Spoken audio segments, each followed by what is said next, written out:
COVID update. Gang, here's what it comes down to.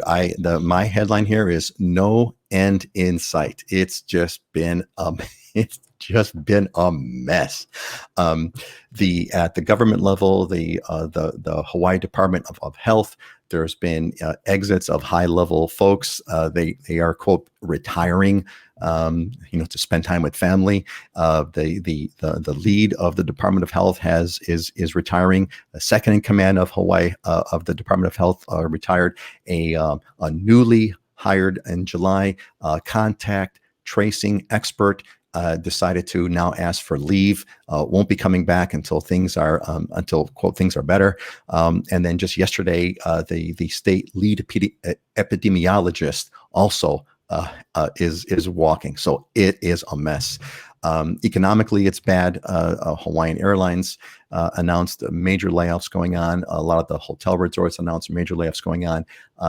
My connection with the business community has given me some sort of insight. This secondary shutdown that came again has really wiped out a lot of the restaurants that were kind of hanging on by a thread. So there's a sort of a lot of last straw stuff that's going on. So the carnage, the economic carnage as a result of what's been going on in Hawaii is going to continue, unfortunately. And I don't see an end in sight. Let's just kind of go real quick around before we get into our real estate market update. Scott, let's just go in order, in vertical order. Scott, Heidi, and Dylan. Scott, you see anything you want to add to the COVID mess over here? No, I mean you've hit it all. The one that I chuckled about, I think it was yesterday. They closed down H3 for the surge testing, right?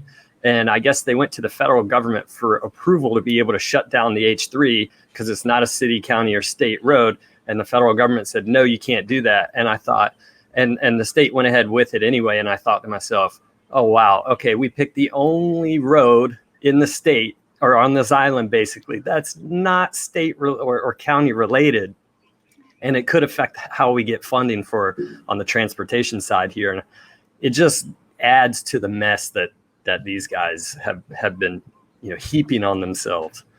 So for people who don't know, H3 is, we actually, Hawaii, interestingly enough, has interstate highways. They don't go to any other state. I think we are the only state with an interstate highway maybe Alaska too, I'm not sure. But anyway, H3 is one of the more newest highways. And frankly, I thought it was a great idea. They made it, they used H3 because it's huge, it's long, it's straight. There's not a lot of exits, or there's no exits or on ramps, and it could be a gigantic long line. But anyway, they wiped it out. Heidi, what's the latest with COVID? You're free, actually, right? Our last exciting episode, you were in quarantine, and now you are a free woman now. What's the situation like going on Maui? Well, on Maui, the beaches are still open, so I'm grateful for that.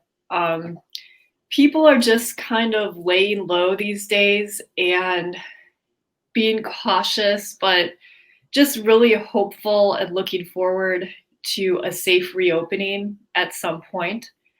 So I mean, it's just really, everybody's kind of waiting.